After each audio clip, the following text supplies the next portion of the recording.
here to talk about the Anchored program, Overcoming Codependency. I was brought to coaching because I was just unhappy and I couldn't put my finger on quite why. I knew that I was doing too much in general and too much for other people, but I never considered that perhaps I was doing too little for myself, especially in careers and in a society that really values and promotes people doing a lot and going above and beyond and giving 110% to others, to an entity, but not necessarily themselves.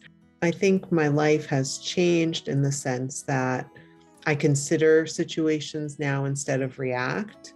And that allows me to say yes or no, as opposed to just giving a knee-jerk reaction of yes, or just get angry and flustered at situations. I also ask myself, what do I want? What do I want to do?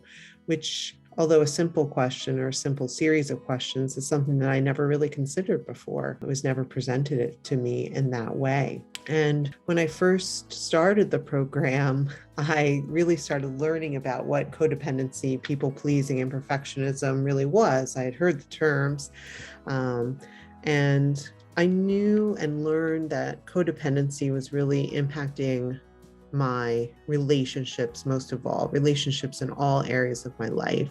And that was very deeply seated in the way that I was brought up. And this program gave me the opportunity to really examine that and my upbringing. My perfectionism characteristics definitely impacted me in the past. In my extreme procrastination, I became stymied on making decisions, getting things done, more so because I was worried about them being perfect. I just wasn't realizing that.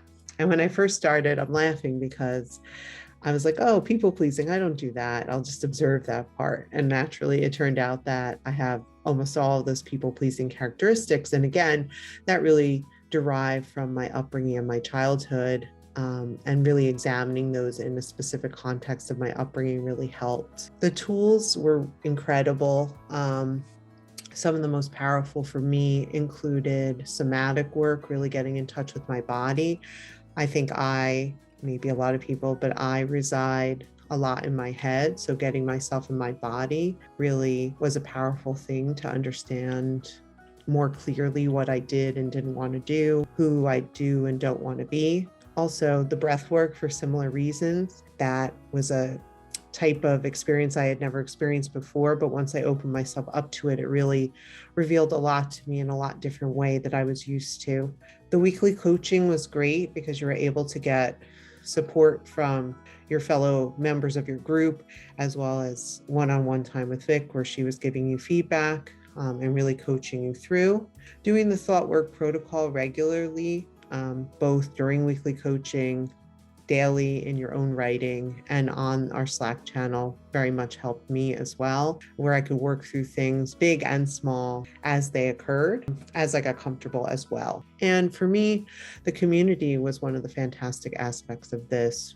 We became so close and people just opened up and started sharing things. I saw so many aspects of myself in the things that they were going through and the things that they were working through in supporting others on the Slack and supporting others during weekly coaching. It became this very powerful kinship that evolved, which was something I didn't necessarily expect, but it was something amazing. For anybody considering working with Victoria, I would say go for it. It was something that I knew I had to do once I started reading about it and learning more about it. And for me, it was a big gift to myself and perhaps the first step pushing against codependency, where I asked, well, what do I want? And when I decided to do it, I was like, I really want to do this. This allows you to get into it in a very deep and very personal way, while also working in a very comprehensive way with other people who are seeking to change or make improvements in their life with things that they've dealt with